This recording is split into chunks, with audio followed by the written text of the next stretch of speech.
Hello everyone and welcome to my Feral PvP guide.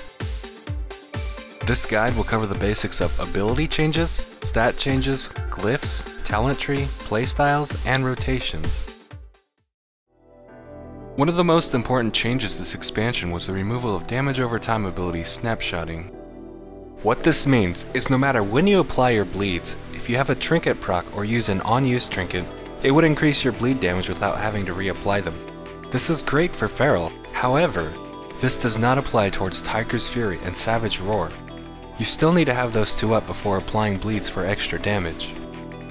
Another great change was that combo points now stay with you instead of locked to a single target, which is great for Ferals and Rogues alike. We're now able to switch effectively and quicker since we don't have to build up combo points again. Also, reapplying any damage or heal over time extends it by 1/3 of the full duration. This is a really nice change since RIP was increased to 24 seconds up from 16, meaning if you reapply RIP before its duration expires, it'll last 32 seconds instead of 24. One of the most notable changes was the removal of Mangle and the position requirement for Shred. Although Ravage was built into Shred, this was a big change in my opinion. Since Mangle costs less than Shred, it was always a viable choice when building combo points. Feral and other agility classes also no longer receive critical strike rating from agility.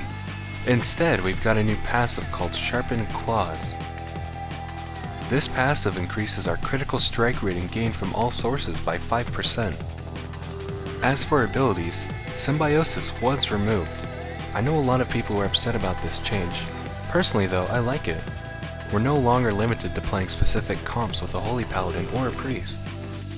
Tiger's Fury was changed from 6 seconds to 8 seconds, and you can use it with Berserk Up. A lot of people love this change. It allows us 2 extra seconds to damage or apply bleeds on a target, which is great if you use Tiger's Fury too early or someone CCs you. And the inclusion of using it with Berserk Up can really help out our damage while bursting without having to cancel Berserk or wait for it to end to use Tiger's Fury. Tiger's Fury is also usable while out of cat form, and if cast, it'll instantly shift you into cat form without using the global cooldown. Cyclone is now dispellable by Mass Dispel, and mages or paladins that get Cyclone can use Ice Block or Divine Shield to get out of it. It also shares DRs with Fears now. This was a great change in my opinion. I feel that even though someone can't be cloned indefinitely, it helps with the CC balance since most instant CC was removed. Hibernate was removed as well as Pounce, but Pounce was incorporated into Rake. So basically, if you Rake from Stealth or Rake with Incarnation Up, you can also stun the target. Shred also does increased damage from Stealth or with Incarnation Up, effectively replacing both Ravage and Mingle. This change was nice, as was most of the Feral changes. A lot of skills have been removed and combined into similar ones, which in return lowered the amount of macros and keybinds a player needs. Survival Instincts is also now usable in any form and no longer shifts you into cat or bear form if used while not in a form. It was also split in half, giving you 2 charges, but only lasts for half the duration. This change is like a double-edged sword. It's nice in the fact that we now have 2 uses of Survival Instincts. That gives us 2 chances to avoid burst, but the shorter duration makes it more situational when trying to use it preemptively. Predatory Swiftness now increases our healing from Healing Touch by 20%, in addition to making our next Healing Touch Entangling Roots or Rebirth free. Skull Bash also no longer increases the mana cost of players it's used on. With this in mind, you can no longer use Skull Bash in hopes to drain a target's mana faster. It's better used solely as an interrupt and as another gap closer against melee classes and certain targets. Might of Ursoc was also removed, making Survival Instincts even more situational without that free 30% health. Barkskin was also removed from the Feral spec as well as Enervate. Bearform Thrash and Catform Thrash no longer stack, along with Lacerate and Maul being removed from Feral Druids. And Leader of the Pack now only heals for 3% of your total health and no longer restores mana. However, we received a new passive that increases our mana regeneration by 100%. And lastly, Ferocious Bite. It now doubles your critical strike chance against a bleeding target as opposed to a 25% increased chance. There was also some new leveling passives that classes received while leveling from 90 to 100. When you level from 90 to 100 as Feral, you will randomly receive one of these 4 bonuses every 2 levels. First is Enhanced Berserk, which increases your energy by 50 while Berserk is active. It's great if you get CC'd while bursting because it allows your energy to have a higher cap if you're not able to get off continuous abilities. Enhanced Prowl was more of a quality of life change overall. It removes the movement speed penalty from Prowl, making the old glyph useless. However, since the glyph was removed and added back as a perk, you're no longer able to use it with other specs. Then there's Enhanced Rejuvenation. This perk allows us to cast Rejuvenation while in cat form or bear form. Lastly is Improved Rake. This ability increases our rake damage by 100% if used from stealth. This was a great addition to the list of perks, and yes, if you use Rake with Incarnation up, it will also increase it by 100%, but it also stuns the target since it counts as a stealth ability. Next we'll talk about the new stat changes. As you may know, Agility and Intellect no longer give crit to players. Instead, Feral Druids have a new skill called Sharpened Claws, which increases our critical strike stat from all sources by 5%. On your character window, there's also a new tab called Enhancements. This is where everything that modifies your skills falls under. The enhancements are Critical Strike, Haste, Mastery, Spirit, Bonus Armor, Multi-Strike, Leech, Versatility, and Avoidance. While there's some old ones here, let's take a look at some of the new ones. First is Multi-Strike. This stat is probably one of the most useful for Feral Druids as it gives you a chance on any damage or heal to damage or heal that target an extra 30% of the original value. This stat is great for Ferals since we can utilize it for both our bleeds and our heals. Next is Leech. I doubt this stat will appear on any PvP gear, but if it does, it would be a great way to increase our survivability. Then there's Versatility. This is possibly one of the best stats of them all. It increases all your damage and healing by a certain percent, as well as reducing your damage taken by half that percent. It also stacks multiplicatively with Savage Roar and Tiger's Fury, meaning if you have 20% versatility and you cast Savage Roar, it'll increase your damage by 168% instead of 160. Now that we got stat changes out of the way, let's talk about Glyphs. A lot of the glyphs and talents I'll be talking about tie into the playstyles discussed later in this video, but ultimately it's your choice what you choose. The first glyph is the Glyph of Cyclone. Personally, I've never used this glyph, and it seems more orientated towards Resto Druids or even Moonkins. The extra range is nice, but our glove bonus at 90 doesn't give us the bonus 5-yard range on Cyclone like a Resto Druids would. However, PvP gloves at 100 no longer give you small bonuses, so this may be a viable option. The Glyph of Dash is useful with the recent changes to mobility and our PvP tier bonus at 100 no longer giving us an extra 15% mobility. But I wouldn't see choosing this glyph over other choices as a viable option. The Glyph of Ferocious Bite is amazing for defensive play. Since health pools were doubled in Warlords of Draenor, that 1.5% is really 3% if you think about it. With this in mind, you can use Berserk and cast Shred, then Ferocious Bite back to back, healing 3% of your maximum health every 2 seconds. Which by the way also reduces the global cooldown of Rejuvenation from 1.5 seconds to 1 second, allowing you to effectively heal yourself and allies quicker. The Glyph of Savage Roar is almost mandatory. It allows you to get off a full 5 combo point Savage Roar if you use Rake or Shred while in stealth.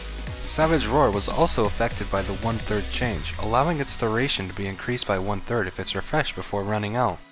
Also, Shred and Rake refresh Savage Roar when Incarnation is up, allowing you to use your combo points towards more rips and ferocious bites instead of refreshing Savage Roar.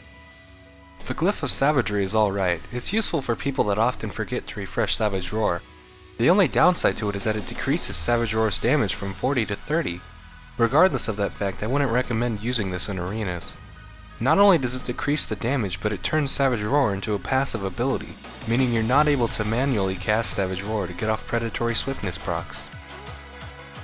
Glyph of the Master Shapeshifter is probably not as useful as it seems unless you shift out a lot to cast Cyclones or Power Shift to break roots. While it is great in conserving mana, we do receive 100% increased mana regeneration, and we don't really need to shift out to heal anymore since Rejuvenation is castable in cat form, and most of our big heals come from Predatory Swiftness. Glyph of Maim seems useful with 100% increased damage. If you combine this with the level 90 PvP glove bonus, that's 200% increased damage, allowing it to do almost as much as Ferocious Bite. But like I said, the glove bonuses at 100 are gone, so this might not be a viable choice. Glyph of Rake is a nice glyph, allowing you to increase the range of your rake by 8 yards if it's used from stealth, and it does function with Incarnation Up.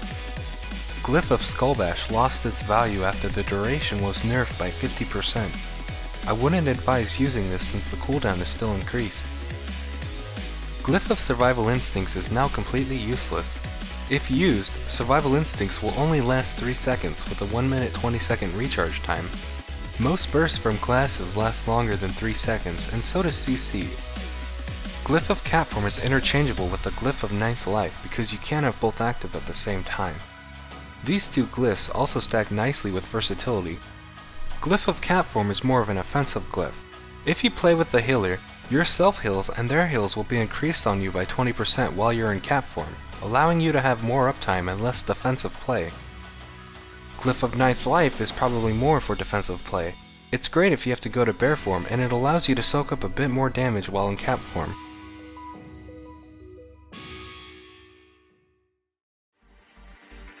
That's about it for glyphs. Now let's move on to the talent tree. First up is Feline Swiftness.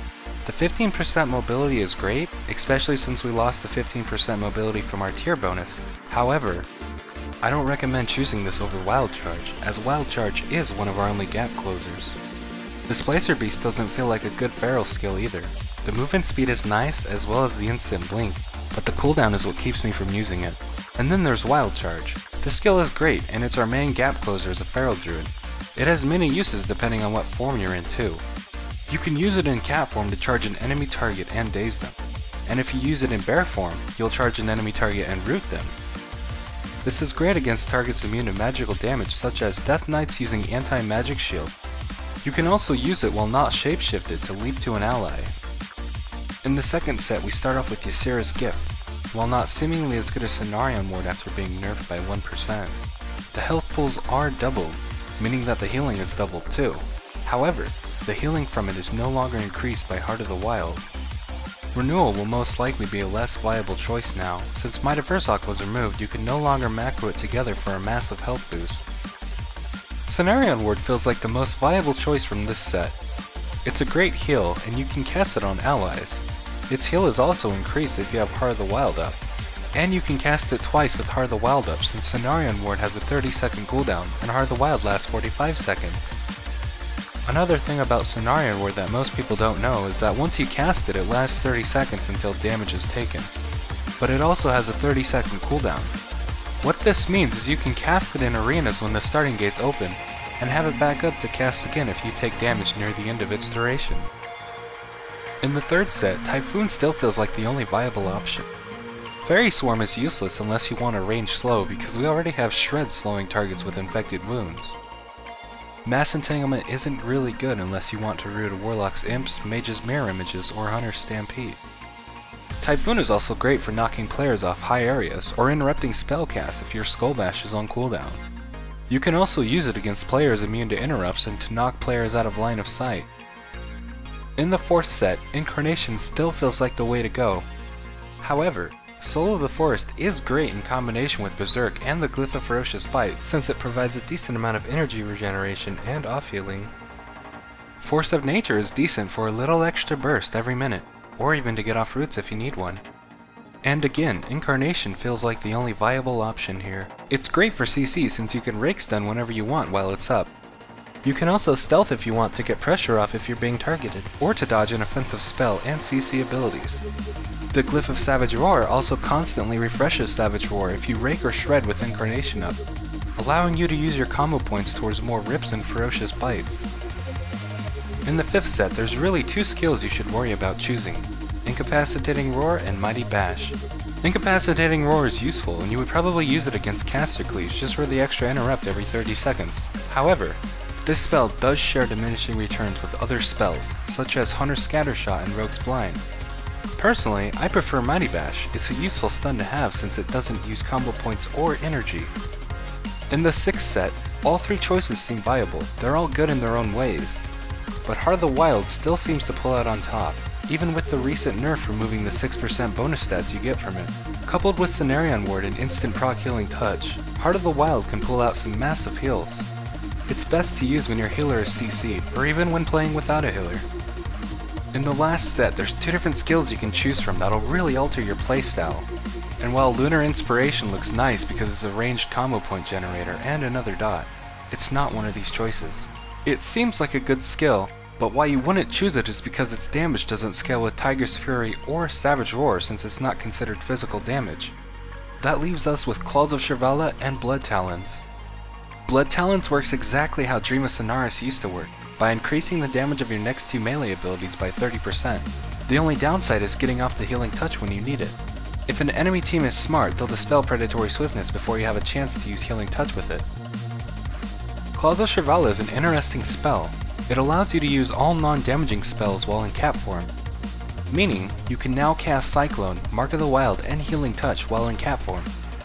It also increases your versatility by 5%, which is a 5% healing and damage increase, as well as a 2.5% damage reduction. Now on to playstyles. There's 2 different playstyles I've used on the beta that I feel are the most viable for PvP. They're both nearly identical, but the main difference between them is the level 100 talent. First, let's talk about the Blood Talons playstyle. This is an amazing offensive playstyle, and the spell alone is great. The only downside to it is Predatory Swiftness is dispellable, and using that for a Healing Touch to proc Blood Talons is our main source of damage when running this spec.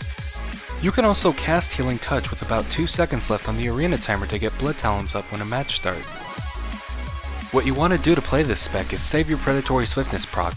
You only want to use it for off-healing in 2 conditions: if you need to heal, and to get Blood Talons up. The best time to use it for Blood Talons is when you have around 4 to 5 combo points so you can use the 30% on both Rake and Rip. However, using Predatory Swiftness is a lot more situational for this playstyle, and you probably won't find yourself using it for a free route often. For this playstyle to work, you'll most likely want to get gear with Mastery as an offstat on it, and the glyphs you'll want to run are Glyph of Cap Form, Glyph of Savage Roar, and the third glyph is your choice, but personally I choose Glyph of Ferocious Bite for the extra off heals and additional survivability if you choose to bite multiple times with Berserk up. The next playstyle is with Claws of Shirvallah. This playstyle is a bit more defensive than with Blood Talons, while still retaining a high burst potential from Incarnation, but with weaker off heals. The ability to cast Cyclone and Cap Form is great for arena matches when avoiding things like Polymorph, and you can also cast Healing Touch or Mark of the Wild without wasting time to shift back into Cap Form. For this playstyle to work, you'll most likely want to get gear with Versatility as an offstat on it. Since Claws of Shirvallah and Mark of the Wild both give you versatility, you should prioritize stacking it with this playstyle. For your glyphs, you'll also want to get Glyph of Ninth Life, Glyph of Savage Roar, and the third glyph is your choice, but personally I prefer Glyph of the Master Shapeshifter. Glyph of Ferocious Bite works just as well for the third glyph spot, but I chose Glyph of the Master Shapeshifter for the mana conservation since you'll probably be off-healing or casting clones a lot more often. Out of these 2 playstyles, I would say Blood Talons is probably more advanced than Claws of Shirvallah, since you need to worry more about when and how you'll be using your off-heals from Predatory Swiftness. But like I said, it's your choice what you choose. Feral has more to offer than just these 2 playstyles. Lastly, we have rotations. Feral Druids don't really have a set rotation because everything they do is very situational. But the opener with Blood Talons should go like this. Cast Healing Touch within 2 seconds left before the arena gates open to get the 30% damage proc. Open with Rake to get the extra 100% damage and full Savage Roar. Shred to 5 combo points, Tiger's Fury, and Rip. Now save your Predatory proc and try to build up 4 to 5 combo points before it runs out. Cast the free Healing Touch to get the 30% damage proc up, and then Rip and Rake, or Rake and Rip if you have 4 combo points. Doing this will allow you to get an extra 30% damage on both your Rip and Rake whenever you need to refresh them. And again, the only downside to this is getting dispelled. You have to choose the right time to use Predatory Swiftness. Blood Talons is also great to use with Ferocious Bite during your Berserk Burst. The opener with Claws of Shivala is about the same. What you want to do is open with Rake to get the extra 100% damage and full Savage Roar. Shred the 5 combo points, Tiger's Fury, rip. The key here is to try and not overwrite your beginning Rake with another Rake, or else you'll lose the 100% damage on it. I would also advise reapplying bleeds before they run out, instead of after, to take full effect of the 1/3 duration added. Your main abilities to keep up are Savage Roar, Rip, and Rake. Keeping these up are crucial to maintaining your damage on a target. The only exception is when you're bursting. Since your Savage Roar is constantly refreshed, you can use your extra combo points towards Ferocious Bites, or even applying bleeds to another target for extra damage. That's it for now on this Feral PvP guide. I hope I've helped you out, and good luck to all you Ferals out there in arenas. If you have any comments or questions, or if you feel I've missed something, feel free to ask in the comments below.